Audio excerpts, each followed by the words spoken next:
2007 সালের ক্রিকেট বিশ্বকাপ বাংলাদেশ দল মুখোমুখি শক্তিশালী ভারতের মাঠে নামলেন সেই মাশরাফি, যাকে অনেকেই বাংলাদেশি ক্রিকেটার ট্রাম্প কার্ড বলে ভাবেন। প্রথমে সচিন টেন্ডুলকার, এরপর সেহবাগ। তার ইনসুইংয়ে সাজঘরে ফেরেন ভারতের টপ অর্ডার। মাশরাফির সেই আঙুল উঁচিয়ে উদযাপন, সেটা বাংলাদেশের ক্রিকেট প্রেমীদের মনে চিরস্মরণীয় হয়ে গেছে। একাই ভারতের ব্যাটিং অর্ডার ভেঙে দিয়ে আবারও ম্যান অব দ্য ম্যাচ হয়ে উঠলেন তিনি। 2010 সাল, যেই সিরিজ ইতিহাস গড়েছিল বাংলাদেশ কিউইদের 4-0 বাংলা ওয়াশ করে। সেই সিরিজের প্রথম ম্যাচে আবারও পিচের উপর পড়ে গিয়ে ইনজুরিতে দলের বাইরে মাশরাফি। সবচাইতে কষ্টের সময়টা 2011, ঘরের মাঠের বিশ্বকাপে দলের জায়গা হলো না। এভাবে বারবার ইনজুরির সাথে লড়াই করে মাঠে ফিরে এসেছেন মাশরাফি।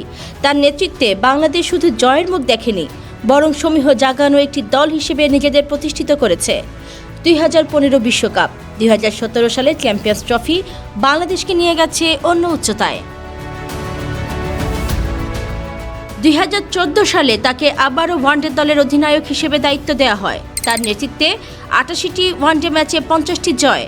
যে কোনো মানদণ্ডেই এটি বাংলাদেশের জন্য বড় অর্জন। তিনিই বাংলাদেশের সবচেয়ে সফল অধিনায়ক, যার অধীনে টাইগাররা পেয়েছে নিজেদের সর্বাধিক সাফল্য। 2009 সালের শুরুতে মাশরাফি অধিনায়ক মোহাম্মদ আশরাফুলের সহকারী ছিলেন। পরবর্তীতে ওই বছরই জুন মাসে তিনি মোহাম্মদ আশরাফুলের স্থলাভিষিক্ত হন এবং তার সহকারী হিসেবে দায়িত্ব পান সাকিব আল হাসান। কিন্তু অধিনায়ক হিসেবে ওয়েস্ট ইন্ডিজের নিজের প্রথম ম্যাচেই তিনি হাঁটুতে আঘাত পেয়ে মাঠ ছাড়েন। ওই খেলায় বাংলাদেশ জয়লাভ করে, কিন্তু মাশরাফি চোটের কারণে 2010 সালের ফেব্রুয়ারি পর্যন্ত মাঠের বাইরে ছিলেন। এই ম্যাচ সহ পরবর্তীকালে বাংলাদেশের অধিনায়কত্ব করেন সাকিব আল হাসান। পরবর্তীতে 2014 সালের নভেম্বরে জিম্বাবুয়ের সাথে হোম সিরিজে তিনি পুনরায় অধিনায়কত্ব পান। তবে এবার তিনি শুধু একদিনের আন্তর্জাতিক ম্যাচের জন্য দায়িত্ব পান এবং এবারও তার সহকারী হিসেবে দায়িত্ব পান সাকিব আল হাসান। 2015 সালের বিশ্বকাপেও তিনি বাংলাদেশের অধিনায়ক হিসেবে দায়িত্ব পালন করেছেন। 2020 সালের 6 মার্চ সফররত জিম্বাবুয়ের সাথে তৃতীয় ওডিআই ম্যাচের পর ওডিআই দলের অধিনায়ক পদ থেকে সরে যান।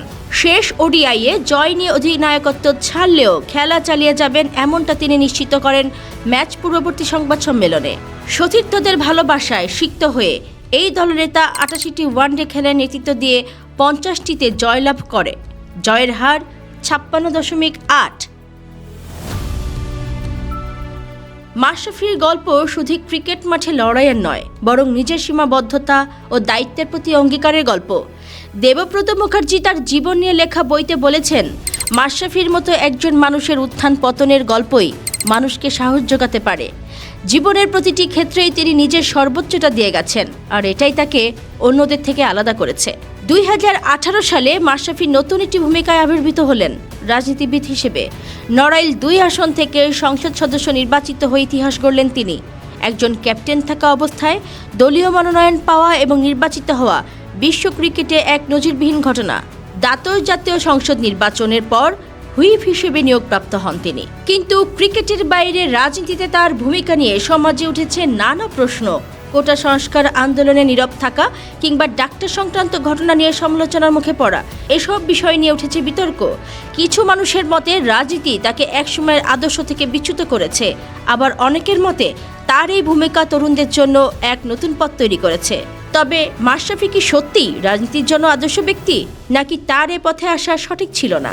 আপনাদের কাছে জানতে চাই, কমেন্ট বক্স খোলা রইল।